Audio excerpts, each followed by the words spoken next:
ಈ ಎಲ್ಲ ಅಕ್ರಮ ವ್ಯವಹಾರಗಳನ್ನು ತನಿಖೆ ನಡೆಸಿ ಶ್ರೀ ಮಲಪ್ರಭಾ ಸಹಕಾರಿ ಸಕ್ಕರೆ ಕಾರ್ಖಾನೆಯಲ್ಲಿ ಸನ್ 2017-18ರಲ್ಲಿ ರೈತರು ಕಬ್ಬು ಪೂರೈಸಿದಂಥ ರೈತರಿಗೆ 594 ರೂಪಾಯಿರಂತೆ ಸುಮಾರು 4,000 ಜನರಿಗೆ ಅಮೌಂಟನ್ನು ಬಾಕಿ ಕೊಡಬೇಕಾಗಿತ್ತು. ಈ ಎಲ್ಲ ಅಕ್ರಮ ವ್ಯವಹಾರಗಳನ್ನು ತನಿಖೆ ನಡೆಸಿ ಚುನಾವಣೆ ಪೂರ್ವದಲ್ಲಿ ರೈತರಿಗೆ ನೀಡಿದಂಥ ಭರವಸೆಗಳು ಹುಸಿಯಾಗಬಾರ್ದು ಅನ್ನುವಂಥ ಮಾತನ್ನು ಕೂಡ ಸಂದರ್ಭ ನೆನಪಿಗೆ ಇಷ್ಟಪಡ್ತಾ ಇದ್ದೇನೆ. ಹಿಂದಿನ ನಡೆದಂಥ ಅಕ್ರಮ ವ್ಯವಹಾರಗಳನ್ನು ಕೈಬಿಟ್ಟು ಕಾರ್ಖಾನೆಯ ಮುಂದಿನ ವ್ಯವಹಾರಗಳಿಗೆ ಪಾರದರ್ಶಕ ಆಡಳಿತ ಸುಧಾರಣೆ ಕೊಡಬೇಕನ್ನುವಂಥ ಮಾತನ್ನು ಹೇಳಿ ಬರ್ತಾ ಇದ್ದೇವೆ. ದಯವಿಟ್ಟು ಇದಕ್ಕೆ ಯಾರೂ ಕಿವಿ ಕೊಡಬಾರ್ದು.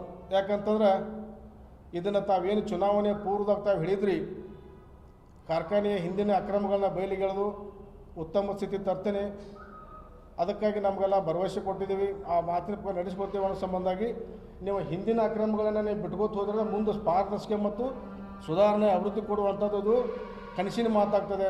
ರೈತರು ಕೊಟ್ಟಂಥ ಭರವಸೆ ಈಡೇರಿಸ್ಕೊಳ್ಳೋಕೆ ಸಾಧ್ಯ ಆಗೋದು ಅನ್ನೋ ಮಾತನ್ನು ತಮ್ಮ ಮೂಲಕ ಹೇಳ್ತಾ ಇದ್ದೇನೆ. ಅದಕ್ಕಾಗಿ ತಾವೇನು ತನಿಖಾ ವರದಿನ ತಾವು ಸರ್ಕಾರದ ಪ್ರತಿನಿಧಿಯಾಗಿ ನಮ್ಮ MLC ಆಗಿ ಮಲಪ್ರಭಾ ಸಕ್ಕರೆ ಕಾರ್ಖಾನೆ ಅಧ್ಯಕ್ಷರಾಗಿ ಕೂಡಲೇ ನೀವು ಕೂಡ ಸರ್ಕಾರಕ್ಕೆ ಒತ್ತಾಯ ಮಾಡಿ ಆ ತನಿಖಾ ವರದಿಯನ್ನು ಬಹಿರಂಗಗೊಳಿಸ್ಬೇಕು. ಇಲ್ಲ ಅಂತಂದ್ರೆ ಅದು ಆ ಸಂಘಕ್ಕೆ ಹಾನಿ ಆಗಲಿಕ್ಕೆ ಎಲ್ಲರೂ ಜವಾಬ್ದಾರಿ ಆಗ್ತಾರೆ.